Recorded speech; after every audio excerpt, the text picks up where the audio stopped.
Rede elétrica colapsou, indo até você, senhora. Telhado do terceiro andar cedendo. A desabar, causando crise humanitária e apagão em todo o estado. O Texas, um estado conhecido por sua resistência ao calor, de repente se vê à mercê de duas tempestades de inverno brutais. Famílias ficam lutando contra o frio sem precedentes e apagões que duram dias.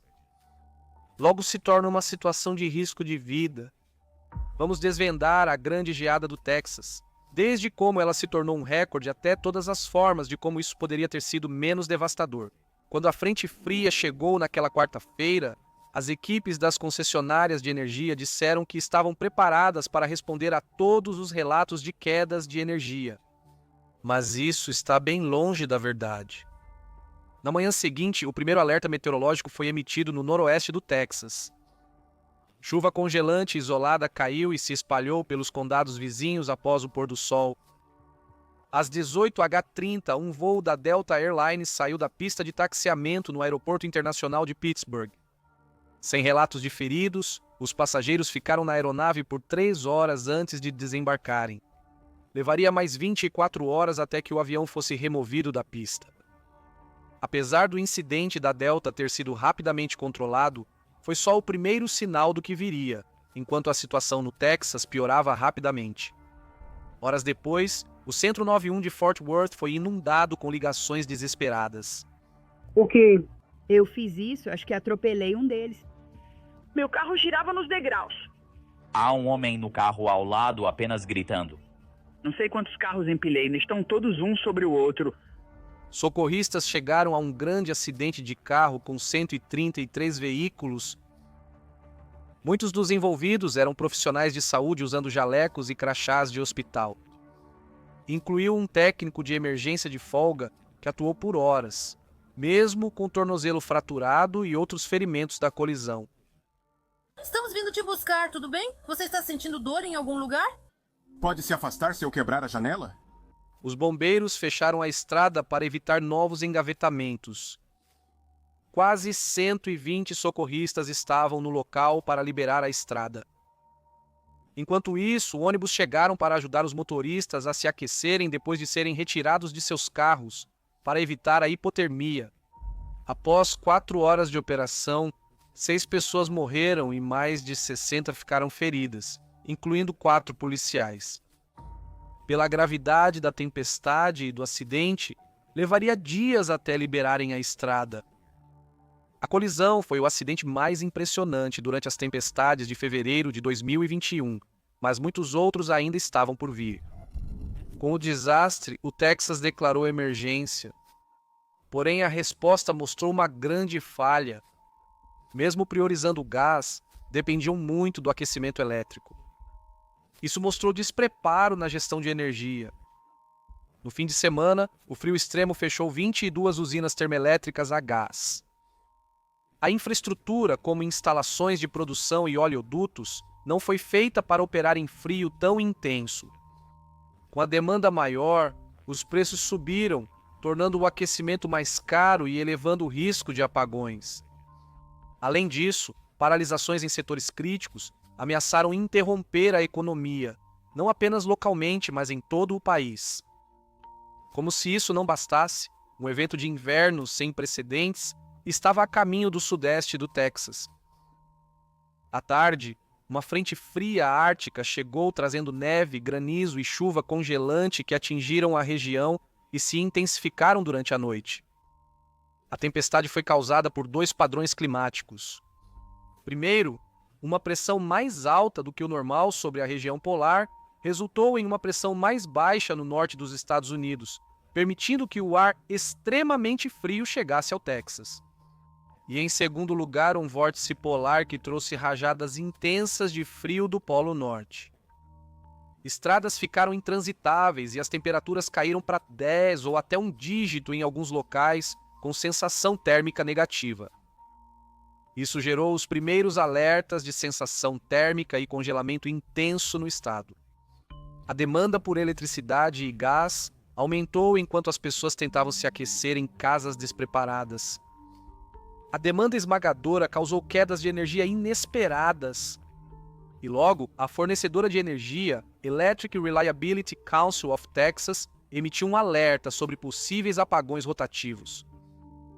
No mesmo dia, o presidente Joe Biden declarou emergência. Pela manhã, a Electric Reliability Council of Texas pediu às companhias elétricas que reduzissem o fornecimento para evitar desligamento da rede. Essa ação, chamada corte de carga, deixou mais de 3,6 milhões sem eletricidade. A família Beckel foi uma das afetadas e tudo começou com uma ligação para o 911. Incêndio. Achamos que é médico. Verificação de bem-estar. O que está acontecendo? Temos família lá agora. E da última vez que alguém falou com eles, eles desmaiaram ao telefone. E só estamos tentando descobrir se estão bem. Ok, fique na linha para Houston. Médico, só um momento. Os bombeiros de Houston chegaram 13 minutos depois, mas foram embora sem resposta. Ao retornar à ligação, a central não informou os bombeiros sobre possível intoxicação por monóxido de carbono. Ninguém está lá, então se eles precisarem arrombar a entrada, vão quebrar a porta, simplesmente arrebentar a fechadura. Sim, tudo bem. Faça isso o quanto antes. Ok. Mas esse é seu familiar, certo? É nossa família. Achamos que eles podem ter inalado monóxido de carbono na garagem. Por que você pensa isso? Por causa das pessoas que ligaram para eles de manhã. A questão é, por que ele estaria inalando monóxido de carbono? O carro estava ligado na garagem porque cozinhavam e tentavam carregar aparelhos após falta de energia. Temos equipes no local. Vou deixar que eles tomem uma decisão tática sobre esse incidente. Vou chamar a polícia de Houston para lá. Mais uma vez, saíram sem falar com ninguém. Já se passaram mais de 2 horas desde a primeira ligação e o familiar ansioso ainda não recebeu notícias. Liguei há 2h30 para pedir uma verificação de bem-estar e quero uma atualização. Fomos até lá. Você falou com quem está na casa? Mais cedo falei com o corpo de bombeiros. Disseram... O caminhão ficou lá 15 minutos, foi tudo que me disseram. Ok, é a mesma coisa que eu posso te dizer. Eu tenho as mesmas informações que eles têm. Mesmo sendo a terceira visita à casa, o corpo de bombeiros se perdeu. Eles chegaram por volta da meia-noite. Ainda não houve resposta à porta, mas desta vez eles não foram embora. Ao invés disso, ligaram com mais perguntas antes de entrar na casa. Foram ao endereço e disseram que parece vazio. Por que vocês acham que alguém está lá? Acreditamos que uma família com 2 pais e 2 filhos ficou inconsciente por inalar monóxido de carbono. Lá dentro, os 4 familiares foram achados inconscientes. Acredita-se que a família estava inconsciente há mais de 12 horas antes da chegada dos socorristas. Para a mãe de 46 anos e sua filha de 7 já era tarde demais. Ambas morreram no local. O pai e o filho de 8 anos estavam inconscientes, mas vivos, e foram levados rapidamente ao hospital. Infelizmente, a porta da casa da família ficou destrancada o tempo todo. Depois descobriram que a mãe usava o carro para se aquecer. Ao ir à garagem, o marido achou a esposa inconsciente no carro com o motor ligado. Uma família de Conroe também enfrentou uma tragédia inimaginável em menos de 24 horas. Christian Pavone, de 11 anos, foi encontrado sem resposta na cama que dividia com o irmão mais novo. Poucas horas antes, Christian estava animado para ver neve pela primeira vez desde que se mudou dos Estados Unidos de Honduras em 2019 para morar com a mãe. Imagens trágicas de vídeo caseiro mostram Christian brincando na neve. Para se manterem aquecidos, os 5 membros da família se reuniram em um cômodo da casa móvel. Christian foi dado como morto à tarde, aparentemente por hipotermia. Mas a autópsia contaria uma história diferente, uma que levaria a um processo judicial. Enquanto as famílias enfrentavam o pior da tempestade dentro de suas casas, do lado de fora, a infraestrutura do Estado começou a desmoronar sob pressão. Muitas usinas de processamento de gás metano perderam energia por não serem consideradas serviços essenciais. Isso dificultou o fornecimento de gás às usinas. Para enfrentar a escassez de energia, reguladores aumentaram manualmente o fornecimento, mas isso elevou os preços e fez as contas de energia dos moradores subirem muito. Os estados vizinhos também sofreram com o frio, mas importaram energia da costa leste, que não foi afetada. No entanto, isso ofereceu pouco alívio para o Texas, que possui uma rede elétrica amplamente autônoma e com conexões externas limitadas. Já eram 5 dias de tempestade e só piorava. Supermercados já sentem os problemas de abastecimento. Os clientes estavam limitados na compra de água e gás propano. Enquanto isso, havia declarações conflitantes na mídia sobre o blackout. Autoridades do governo atribuíram os blackouts à energia renovável, mas a Electric Reliability Council of Texas discordou, dizendo que turbinas eólicas congeladas não foram o principal motivo. No dia seguinte, as temperaturas subiram, mas os texanos não sabiam o que viria. Com o avanço do dia, a geração de energia foi restabelecida e os blackouts rotativos acabaram no estado. Com a crise de energia diminuindo, surgiu um novo desafio. O clima extremo rompeu os canos principais, obrigando as pessoas a deixar as torneiras pingando para evitar o congelamento. Além disso, as quedas de energia afetaram as estações de tratamento de água, resultando em uma diminuição da pressão no sistema de abastecimento. As consequências foram graves. Cerca de metade dos texanos ficou sem água potável. A única opção deles era ferver a água das torneiras ou derreter a neve. Infelizmente, devido às quedas de energia contínuas, muitos não conseguiram fazer isso. A situação foi registrada nas redes sociais, que mostraram pessoas enchendo baldes de água e usando soluções improvisadas como sacolas plásticas e vasos sanitários. Quedas de energia interromperam a distribuição de alimentos e algumas pessoas foram dispensadas das filas. Mas para alguns foi ainda pior. Canos estourados e tubulações de água causaram inundações graves em algumas casas e apartamentos. A maioria das casas tinha suas tubulações de água enterradas no quintal da frente, escondidas sob camadas de neve, dificultando para os moradores localizar a válvula de fechamento. Enquanto lidavam com tubulações congeladas, outra emergência surgia. Os bombeiros foram chamados para um incêndio no Hilton Garden Inn. Eles chegaram ao hotel, onde chamas e enormes colunas de fumaça subiam do telhado. O hotel estava lotado, com moradores locais ocupando a maioria dos 102 quartos devido ao clima severo que os deixou com acesso limitado ou nenhum acesso à água em suas casas. 4 quartos estão desabando. Precisamos arrombar a porta agora, sem enrolação. Temos um grande número de pessoas neste local, moradores, um grande número. 2 dias antes do incêndio, canos congelados inundaram o saguão do hotel. O sistema de sprinklers foi desligado para evitar mais danos. Infelizmente, isso deixou o prédio vulnerável. Quando o incêndio começou, os sprinklers desativados permitiram que o fogo se espalhasse rapidamente. O combate ao incêndio piorou porque os canos estourados prejudicaram o abastecimento de água da cidade. Bombeiros controlaram o incêndio após a meia-noite. Um hóspede sofreu ferimentos leves e outros 2 foram tratados por inalação de fumaça.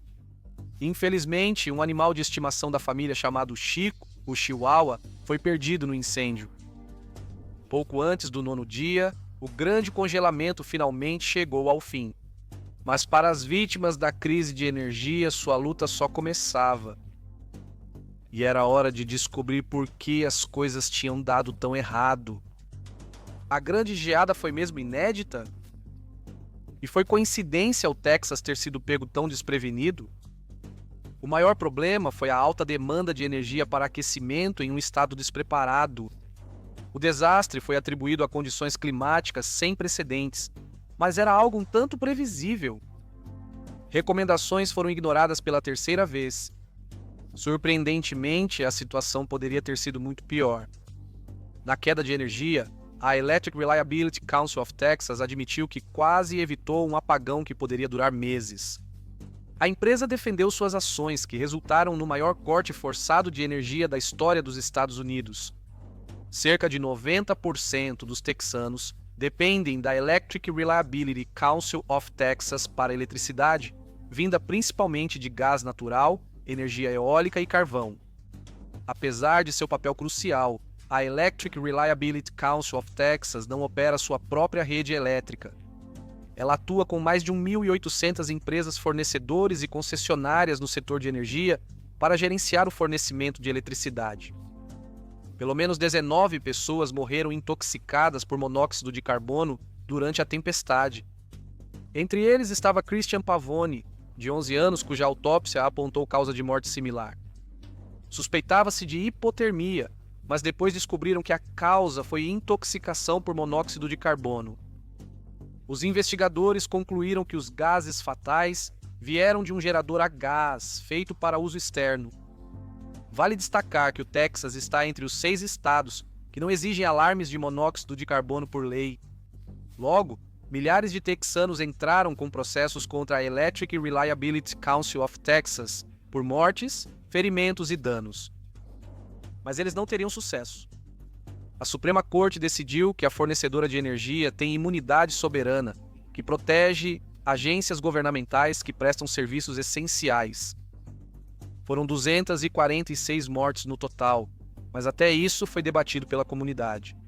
As tempestades causaram de 80 a 130 bilhões em perdas devido a danos e oportunidades perdidas.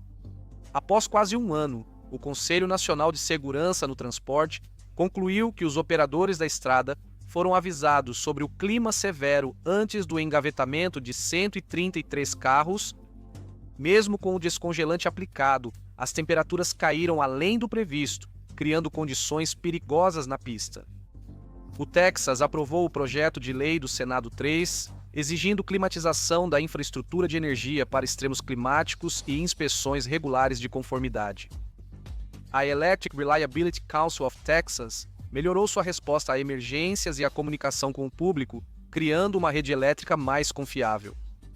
A Comissão de Serviços Públicos do Texas também reforçou a gestão e a fiscalização para garantir o cumprimento dos novos padrões. Campanhas de conscientização pública instruíram moradores sobre isolamento residencial, preparação para emergências e perigos do envenenamento por monóxido de carbono. Mas ainda restam dúvidas. Essas medidas serão suficientes para lidar com eventos climáticos extremos no futuro? Climatização será finalmente prioridade? E mais importante, o Texas está preparado para futuras tempestades? Assista a este episódio a seguir. Se você achou este vídeo interessante, por favor, deixe um like e um comentário se quiser apoiar o canal.